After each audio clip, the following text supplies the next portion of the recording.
दे चलते हैं मृत्युंजय के पास। Over to Mrityunjay. शुक्रिया दीपाली। और कमोडिटी बाजार के लिए सबसे बड़ी खबर यानी 2017 की सबसे बड़ी खबर यह है कि कैस्टर सीड का वायदा कारोबार आज से फिर से शुरू हो रहा है। एमसीएक्स और एनसीडीएक्स दोनों एक्सचेंजों पर कैस्टर सीड का वायदा कारोबार आज से शुरू हो गया है। और आपको बता दें कि जनवरी 2016 यानी ठीक करीब एक साल पहले कैस्टर वायदा पर रोक लगाई गई थी डिफॉल्ट की आशंका को देखते हुए, लेकिन एक बड़ा बूस्टर नए साल में कमोडिटी एक्सचेंजेस को सेबी की तरफ से मिला है। कैस्टर का वायदा कारोबार फिर से शुरू हो रहा है। एनसीडीएक्स पर फरवरी, मार्च, अप्रैल और मई 2017 के वायदा कारोबार फिलहाल लॉन्च हो रहे हैं। और आपको बता दें कि दोनों एक्सचेंज पर अधिकतम पोजीशन लिमिट 500 टन तय की गई है। लॉट साइज 10 टन की है। और एनसीडीएक्स पर 1 करोड़ के सौदे पर ट्रांजैक्शन चार्ज 200 रुपये है। एमसीएक्स पर 1 करोड़ के सौदे पर ट्रांजैक्शन चार्ज 50 रुपये है। तो एक बड़ी खबर कमोडिटी मार्केट के लिए। और आगे बढ़ने से पहले आपको ये बता दें कि इसकी इनसाइड स्टोरी क्या है। 27 जनवरी 2016 को कैस्टर वायदा पर रोक लगाई गई थी डिफॉल्ट की आशंका को देखते हुए। उसके बाद जांच शुरू हुई। सेबी ने 16 कंपनियों पर बैन भी बैन किया था, फॉरेंसिक जांच के आदेश दिए थे। और बड़े क्लाइंट के डिफॉल्ट की आशंका यहाँ पर बन रही थी। और जिस समय ये वायदा बंद हो रहा था उस समय एनसीडीएक्स पर करीब 15 करोड़ रुपए का कैस्टर का स्टॉक था। कुछ सदस्यों ने एमटीएम भुगतान में असमर्थता जताई थी, तो इसको देखते हुए रोक लगाई गई थी। लेकिन एक बड़ी खबर कि अब फिर से वायदा शुरू हो गया है। हमारे साथ बातचीत करने के लिए एनसीडीएक्स के एमडी मिस्टर समीर शाह जुड़े हैं। सर, सबसे पहले आपको नए साल की बहुत बहुत शुभकामनाएं और आपको बधाई कि नए साल में कमोडिटी मार्केट को एक बड़ा बूस्टर यहाँ पर दिया गया है सेबी की तरफ से। और इस साल की सबसे बड़ी खबर है कमोडिटी मार्केट के लिए। और सबसे बड़ा इंटरव्यू आप जी बिजनेस पर देख पा रहे हैं। एनसीडीएक्स के एमडी हमारे साथ लाइव हैं। मिस्टर शाह, मेरा पहला सवाल आपसे ये होगा, एक बड़ा बूस्टर है कमोडिटी मार्केट के लिए, इसको आप किस तरह से देख रहे हैं?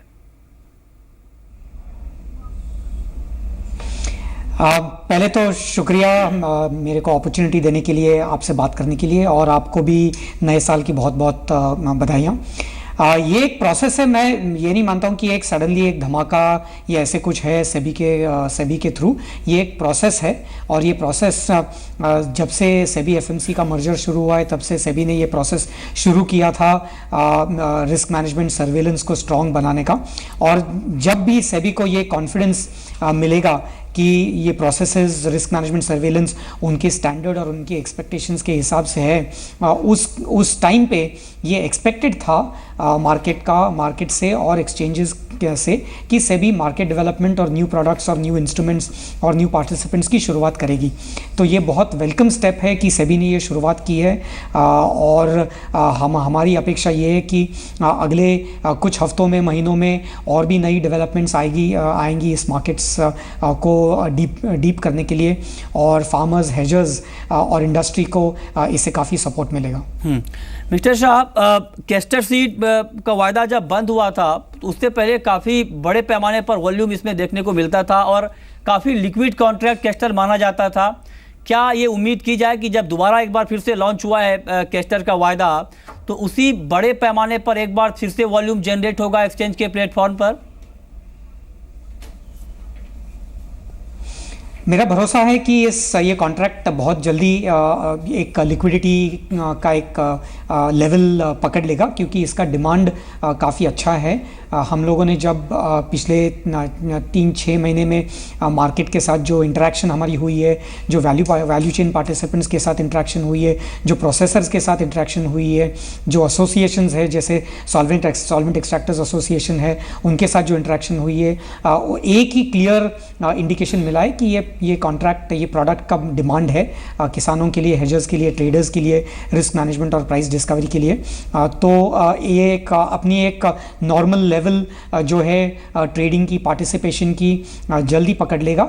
लेकिन ये भी एक प्रोसेस है। जब गुआर रीलॉन्च हुआ था उसको भी टाइम लगा, क्योंकि कोई भी कॉन्ट्रैक्ट सस्पेंड होने का एक धक्का तो पहुंचता है मार्केट को, और कॉन्फिडेंस रीगेन करने का ओवरनाइट कोई मैजिक वॉन्ड नहीं होता है और तरीका नहीं होता है। तो ये एक हमारे स्टेप्स, एक्सचेंज जो स्टेप्स ले रहा है, जो इम्प्रूवमेंट ले रहा है, उसको महसूस करते हुए ही मार्केट रिस्पॉन्ड करेगा। तो इसमें हो सकता है थोड़ा थोड़ा टाइम लग सके लिक्विडिटी बिल्डअप करने के लिए, लेकिन इसकी नीड तो बहुत क्लियरली इस्टेब्लिश्ड है और ये सारे मार्केट पार्टिसिपेंट्स ने ये रीलॉन्च का स्टेप सेबी के थ्रू जो हुआ है उसको वेलकम किया है। ठीक है, लेकिन मिस्टर शाह मेरा अगला सवाल आपसे ये होगा, कैस्टर सीड चूंकि एसेंशियल कमोडिटी में नहीं आता है और बाकी जो कुछ काउंटर बैन हुए थे जैसे चना फ्यूचर, वो चूंकि एसेंशियल कमोडिटी है तो महंगाई को लेकर भी सरकार की चिंता रहती है, तो ऐसे में क्या आप निवेशकों को, कारोबारियों को ये भरोसा दिलाना चाहेंगे कि कैस्टर सीड को लेकर आप कोई बड़ी दिक्कत नहीं आने वाली है, क्योंकि ये एसेंशियल कमोडिटी में भी नहीं आती है और वायदा जब लॉन्च होता है, वायदा में जब ट्रेडिंग होती है तो एक प्राइस डिस्कवरी होती है, प्राइस ट्रांसपेरेंसी होती है और इससे कहीं ना कहीं किसानों को भी फायदा होता है अगर प्राइस वैल्यू यहाँ पर ठीक ठाक दिखे एक्सचेंज के प्लेटफॉर्म पर। तो क्या ये माना जाए कि इस कमोडिटी को लेकर या फिर जो बाकी नॉन एसेंशियल कमोडिटी हैं उनको लेकर कोई बड़ी दिक्कत आने वाले समय में नहीं आने वाली है?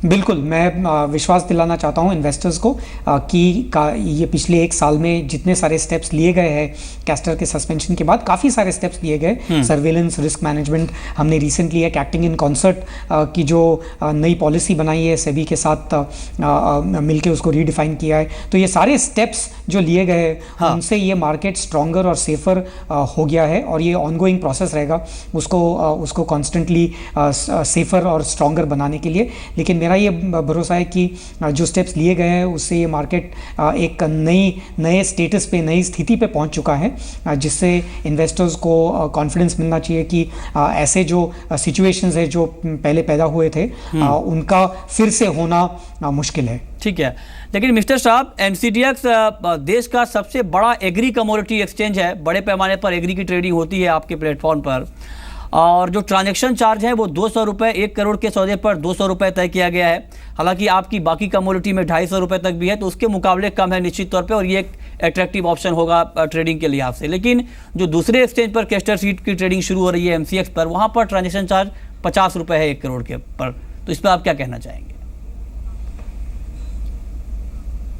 बिल्कुल, ये ट्रांजैक्शन चार्ज एक डायनामिक टूल है एक्सचेंजेस को अपने मार्केट पार्टिसिपेंट्स को एनकरेज करने के लिए, पार्टिसिपेंट्स को अट्रैक्ट करने के लिए, और एक हाथ पे और दूसरे हाथ पे अपनी कमर्शियल प्रायोरिटीज़, अपने इन्वेस्टर्स के तरफ जो रिस्पॉन्सिबिलिटीज़ है उसको भी ध्यान रखते हुए, तो ये एक डायनामिक चीज़ है, हम लोग कॉन्स्टेंटली इसको ध्यान में रखते हैं, इसलिए हमने 2 लिस्ट्स बनाई है। हमारे प्राइसिंग में एक लिस्ट ए कमोडिटीज़ है और लिस्ट बी कमोडिटीज़ है में है, और कैस्टर को हमने तुरंत लिस्ट बी कमोडिटी में रखा है और उसकी प्राइसिंग की सिचुएशन हम ऑनगोइंग बेसिस पे रिव्यू करेंगे और जो भी मार्केट की रिक्वायरमेंट होगी उसको नज़र में रखते हुए जो भी सूटेबल होगा, कन्वीनियंट होगा हमारे तरफ से, हम बिल्कुल करेंगे एक अच्छा कॉन्ट्रैक्ट मार्केट को ऑफर करने के लिए। तो क्या ऐसे में ये माना जाए कि आने वाले समय में कैस्टर सीड पर ट्रांजैक्शन चार्ज कम हो सकता है? ये तो मैं नहीं बोलूँगा इतने जल्दी, लेकिन इतना ज़रूर कहूँगा कि एक डायनामिक तरीके से हम प्राइसिंग को देखते हैं और ऐसे हमारे कोई रूल्स नहीं है कि इसको एक बार कुछ अगर एडजस्टमेंट किए तो उसको बदल नहीं सकते। ये हमारी हमेशा एक अप्रोच रहा है कि उसको डायनामिक तरह से मार्केट के साथ बात करके, कंसल्टेशन करके जो भी बेस्ट सोल्यूशन है उसको ऑफर करें। तो हम रिव्यू करेंगे इस सिचुएशन को और जैसे कैस्टर कॉन्ट्रैक्ट डेवलप होगा, सेटल होगा, उसमें जो भी कमर्शियल स्टेप्स लेने पड़ेंगे वो ज़रूर लेने के लिए तैयार रहेंगे। ठीक सर, लेकिन एक और बड़ा सवाल ये है कि आपने निश्चित तौर पर अगर देखें तो सेबी के आने के बाद काफ़ी बड़े बदलाव कमोडिटी मार्केट को लेकर हुए हैं, आपने काफ़ी कोऑपरेट भी किया है इसको लेकर के, लेकिन क्या अब ये पूरी तरह से ये मान लिया जाए, चूँकि जब ये वायदा बंद हुआ था उस समय कई दिक्कतें सामने आई थी, डिफ़ॉल्ट की आशंका सामने आई थी, कुछ ऐसे ट्रेडर थे जिन्होंने M2M देने में यहाँ पर असमर्थता जताई थी और एक बड़े क्लाइंट की डिफ़ॉल्ट की आशंका भी थी, जिसको देखते हुए उस समय ये वायदा रोकने का फैसला लिया गया था। तो आपने किस तरह से सेबी को कन्विंस किया है कि अब ये सारी दिक्कतें दूर हो गई हैं, अब दोबारा कम से कम प्राइस डिस्कवरी को लेकर, रिस्क मैनेजमेंट को लेकर कोई बड़ी दिक्कत सामने नहीं आएगी?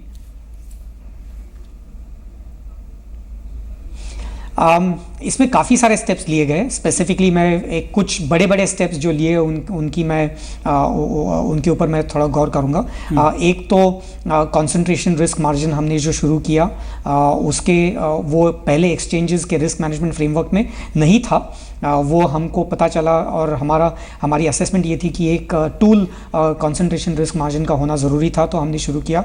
वो बाद में सेबी ने भी अपने रिवाइज्ड रिस्क मैनेजमेंट सर्कुलर में भी उसको इंक्लूड किया, तो वो रिस्क मैनेजमेंट फ्रेमवर्क स्ट्रॉन्ग हुआ।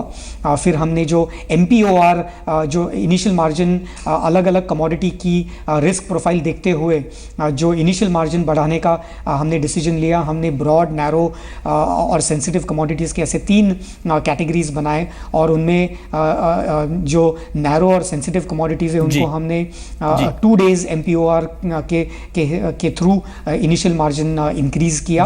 और सेबी के रिवाइज्ड रिस्क मैनेजमेंट सर्कुलर में भी वो स्टेप आई थी फिर से।